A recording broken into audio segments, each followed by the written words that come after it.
In our recent videos, we have discussed about the changes that could be making a big impact at this year's Halloween Horror Nights. However, in today's video, we will be slightly changing the subject to focus on the changes that we personally want to see with HHN. More of that coming up next.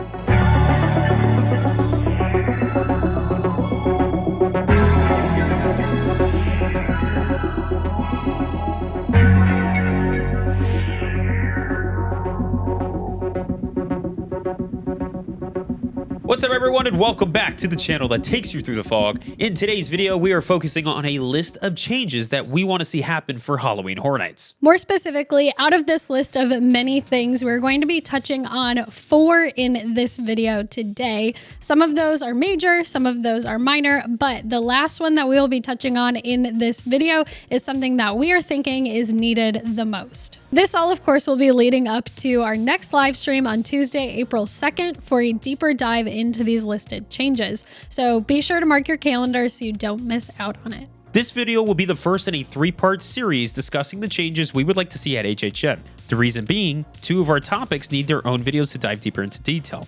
The first changes we're discussing today is one of those, and it is of course bringing back the official Halloween Horror Nights website. Now this is a big one that we have been asking for years. HHN used to have their own website, own dedicated website that would have like interactive features, and we definitely miss that because now it is just a section on the Universal Orlando website. Yeah, if you guys have been following us for years now, you know one of the things we've constantly been picking at HHN for is to have the return of that official website. This website was it was the hub for all things Halloween Horror Nights, so any announcements that we had for HHN would always go featured there, so you could see any of the houses that was revealed would be there, the ticketing options. It felt more fluid.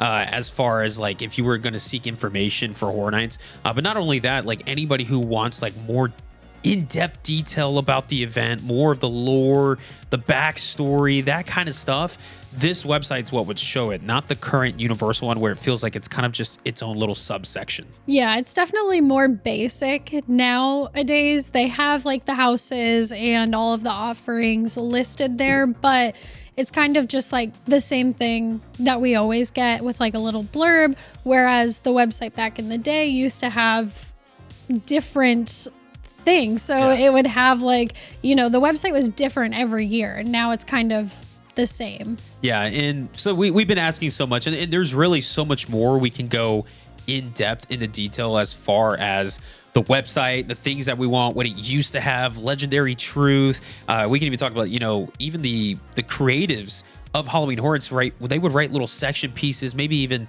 kind of tease and some house photos and all that kind of stuff. There was so much more to the website that I know a lot of people miss and stuff. So instead of fully diving into depth about it in this video, because it could just, like we said, be its own video, we'll save it for that time. But yeah, we definitely missed the Halloween Horror Nights website returning. And on a similar note to the website, the next topic we're going to be discussing is bringing back original house announcements. The last few years, we have gotten kind of this dump of announcements for the original houses and scare zones where it's just been a picture of the name of the house or scare zone, and then we get a little blurb, but they're all announced on the same day at the same time, and they just drop them all on us, and they didn't used to do that. No, and here's the thing too, that day is exciting because obviously it feels like Christmas. Oh, look at all the houses coming in, but usually that announcement is in August. It's right before the event, after we've been waiting and waiting, and it's all these originals that we get, and it's just a small excerpt from it. So we really don't get much detail into these houses, and in my opinion, it kills the announcement season. We used to have back in the day, and I say back in the day it's forever ago, I'm talking just 4 years ago or so, for HHN 28 and 29, we used to get original house announcements. Those original houses used to have their own day when they got announced to the public as early as February, March, April, May, June. It goes on, but it extends the announcement season. Yeah, and it creates a little bit more excitement and anticipation because it's dispersed throughout the summer rather than it all just being on one day, and all summer we're just waiting and waiting and waiting. So we definitely miss that. And also they would sometimes have their own little video that went along with it. and you got even more of an idea of the vibe of the house and the story behind it. Yeah, and the one thing too is just like what I miss is like looking back at old HHN videos, whether it's at the event or announcements and stuff, and having those really added to that length and stuff of more of like really the nostalgia vibe and stuff. Added more to the house, gave you of what to expect, you know, vibe wise and stuff as far as the house, and it was just really cool. It's what made the community as strong as it is during that off season. Yeah, and we don't necessarily need, you know, elaborate videos for every single one, but just having something that is special to that house and having it announced on its own day, we definitely want to bring that back. Now headed to our third section for today's video is all about the HHN food, and that is bringing a food lanyard or promo. Now, if you guys know, we love the food at HHN, and we've been asking for quite some time to have something along the lines of like a food lanyard. We've had this in years past for Mardi Gras, where you used to get a lanyard where you can go ahead and punch off, you know, if you get an item or so, you can punch it off, and then that goes towards how many you can get based on your lanyard. But we really love the idea of like HHN including this for their food. We personally love the food, and then having something geared towards that is not only like a collectible for us to have, but it's an easier way to kind of budget. It makes getting the food even more fun. Yeah, I always find that when I have like a lanyard or something like that you prepay for, it makes it a lot easier to just be like, yeah, I'm going to try this or I'm going to try that, rather than looking at the price and being like, do I really want to spend like $7 on this? It just makes it more enjoyable to not think about the price because you already paid for it. And then on top of that, you know, it could potentially speed up the lines, because if a lot of people have these, then they're just punching the card and going to the next person, rather than everybody having to take out, you know, their cash or their credit card every single time. Yeah, and that lanyard, it could be like a prepaid, like $100.